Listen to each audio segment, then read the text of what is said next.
Puisque vous aurez à collaborer dans un document lors des travaux d'équipe, nous aborderons dans cette vidéo le partage de fichiers dans Google Disc.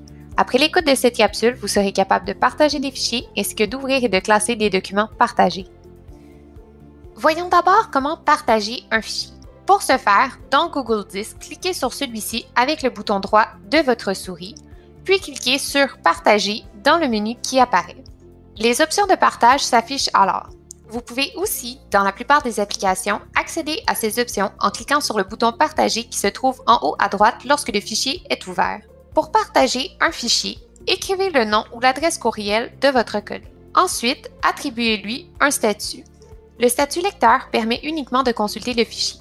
Commentateur permet de lire et d'ajouter des commentaires et éditeur permet de modifier le fichier. Notons que vous pouvez partager le fichier à plusieurs personnes en même temps, tant que celles-ci ont le même statut. Cochez la case « Notifier les contacts » afin que votre collègue reçoive un courriel de notification. Écrivez un message si nécessaire, puis cliquez sur « Envoyer ». Là où les personnes avec qui vous avez partagé le fichier apparaît ici.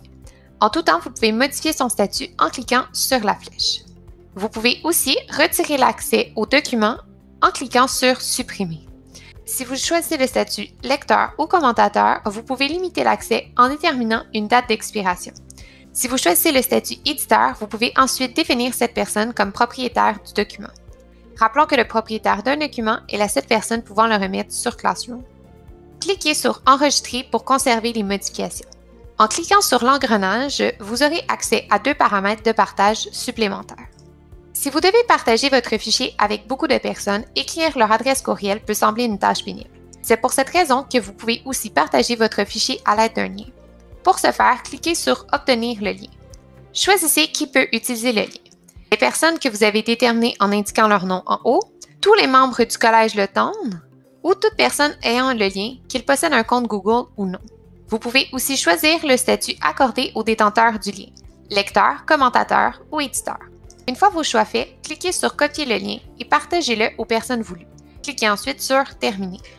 À présent, voyons comment ouvrir un fichier partagé. Si votre collègue a coché la case « Notifier les contacts », ouvrez votre boîte courriel Outlook et cliquez ici dans le message que vous avez reçu. Sinon, dans Google Disc, trouvez le fichier dans la section « Partager avec moi » et ouvrez-le en double-cliquant sur celui-ci. Attention, si le fichier a été partagé à l'aide d'un lien, il ne se trouvera pas dans la section « Partager avec moi ». Cliquez simplement sur le lien que l'on vous a fourni et le fichier s'ouvrira. Dépendamment du type de lien, il est possible que vous devez vous connecter à votre compte Google du collège pour y accéder. Une fois le fichier ouvert, classez-le dans votre Google Disc. Vous le retrouverez ainsi facilement la prochaine fois que vous en avez besoin. Notons qu'il est impossible d'organiser les fichiers en dossier dans la section « Partager avec moi ». Pour classer le fichier, cliquez sur « Ajouter un raccourci vers disque », sélectionnez « Mon disque », sélectionnez le dossier voulu et cliquez sur « Ajouter un raccourci » ici. Le fichier apparaît maintenant dans votre Google Disc. La flèche sur le logo indiquant que c'est un fichier qui vous a été partagé. Maintenant que vous êtes capable de partager un fichier, ainsi que d'ouvrir et de classer un fichier partagé, vous pouvez travailler en même temps que vos collègues dans un document de travail.